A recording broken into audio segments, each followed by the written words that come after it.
I'm Michael Terpin, and I'm a Bitcoiner. I own Bitcoin. I spend Bitcoin. I accept Bitcoin for our services. I want to get a sort of a look from the crowd.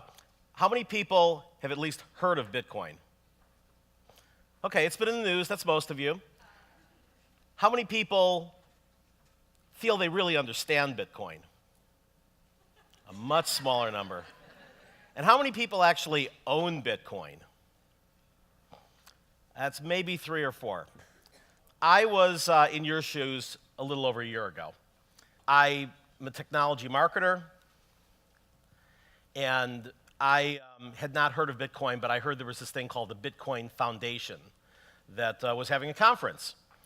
And so I went in trying to learn about Bitcoin, and when I walked in the doors of the San Jose Convention Center, what I found instead was the internet in 1994. It was social media in 2001. It was game-changing. And ever since then, I've been an evangelist for Bitcoin. So later that night, I met a young entrepreneur, David Johnston, who had been about 6 months into Bitcoin further than I had. And I noticed on the show floor that day that just like 20 years ago in that same room when they held the first Internet World, and there was only about 1,000 people, and you had these little booths with tiny companies called Lycos and InfoSeek. Here you had 10 by 10 booths in the same room, little companies called Coinbase and Ripple. And those two companies in particular, Coinbase had their CEO giving T-shirts out front, had just announced that they had multi-million-dollar fundings. And I'm like, wow, that's interesting. An industry I hadn't heard of, getting multi-million-dollar fundings from big VCs. And so when I met David, I said, I've never been in an industry where you have venture capitalists doing multi-million-dollar fundings, and yet there's no angel groups. And so David said, why don't we start one? I said, great idea. Let's call it BitAngels. We put a notice on Reddit trying to get 5 or 6 people to show up the next day. 35 showed up, including Bitcoin Jesus. You can Google his name, one of the early investors in the space. And by the end of the week, we ended up having 60 members and $7 million committed to invest in Bitcoin companies. Today, we have over 500 members representing about $50 million. We've done 12 deals. We've had a couple of exits. Bitcoin has certainly changed my life. Let's see what we can do about helping it change yours. So first, let's talk a little bit about Bitcoin. And I know this is a little bit confusing. There's Bitcoin with the big B and Bitcoin with little b. Bitcoin with the big B, it's also called the blockchain. That's the technology. That is what enables Bitcoin with little b, which is the currency. And in 10 minutes, about 6.5 now, I won't have time to tell you all about mining and wallets and all these scary terms that you hear.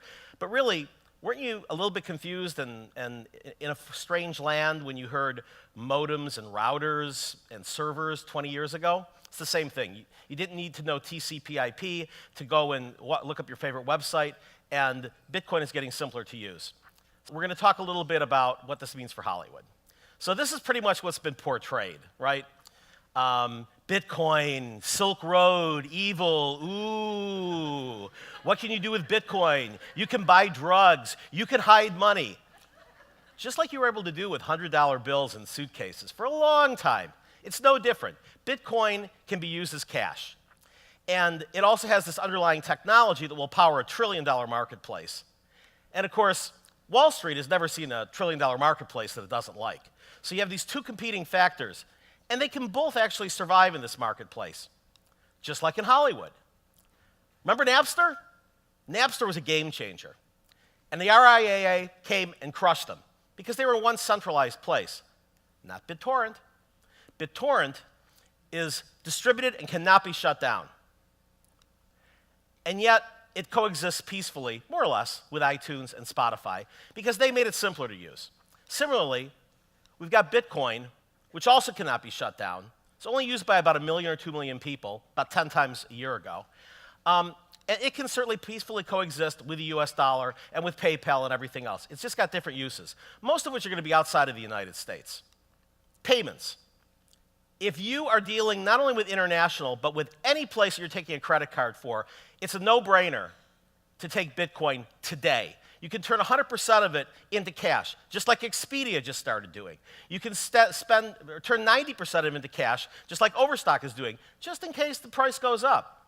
The price today is about $606. I've got that on my wallet, which I could also use to spend Bitcoin. I can walk up to one of you with a Bitcoin wallet, hold up the QR code, and give you $1, or $50, or $50,000 and walk away. That's how simple it is to use Bitcoin on a mobile device.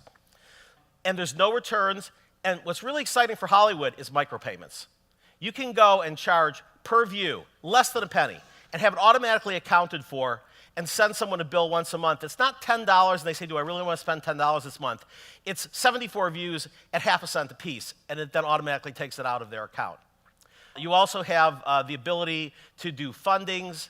You've got a company like Film Annex, distributes to hundreds of thousands of sites, and they use Bitcoin for payment. There's a platform company that we actually helped launch called MadeSafe out of Troon, Scotland. We were able to raise them through Bitcoin $7 million in 5 hours. It's pretty stunning. And Titania coin is an early artist coin. If you're in the accounting or legal or rights management field, you need to know about this because you will either incorporate it or you will be disrupted. And you don't want to be the person who is selling 8-track tapes in an iTunes world. Artist coins. This is a Dogecoin.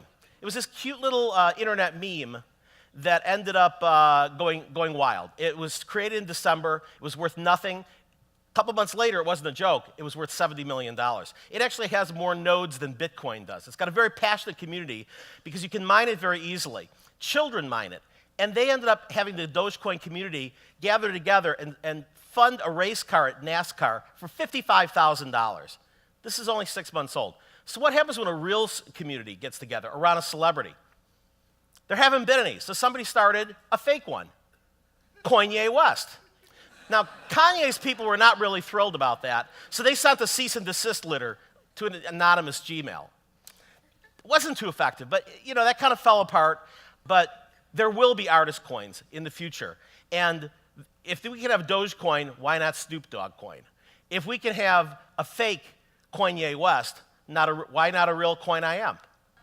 So promotions were very big in the early days of the internet, the early days of social media, and they're going to be huge in Bitcoin.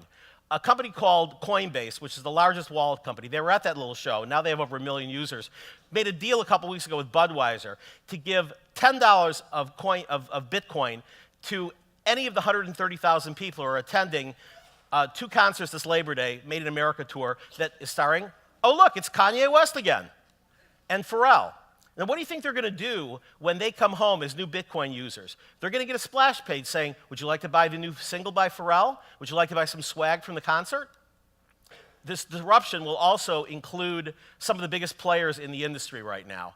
These are all centralized platforms. They didn't exist 20 years ago. Now you think of them as if they existed for 100 years. They haven't, and they can be disrupted by blockchain companies like Counterparty and Mastercoin, which facilitated that sale that I talked about of $7 million, and BitShares. And there's a number of other ones, including MadeSafe itself. So this is a quote by Satoshi, and it basically says that you don't have to wait to start using Bitcoin. You can start using now, because it's never going to be done. Innovation, as you've heard all day long, is never going to be done. So start using it now, start learning about it now, and don't worry about who Satoshi is. Just leave Satoshi alone. You don't need to know who invented the internet or who invented Linux to use it. You can go and learn and just start learning, keep learning, use Bitcoin, buy Bitcoin, accept Bitcoin for your services, accept Bitcoin, spend Bitcoin, get to learn about it because it will change Hollywood because it's going to change the world. Thank you very much.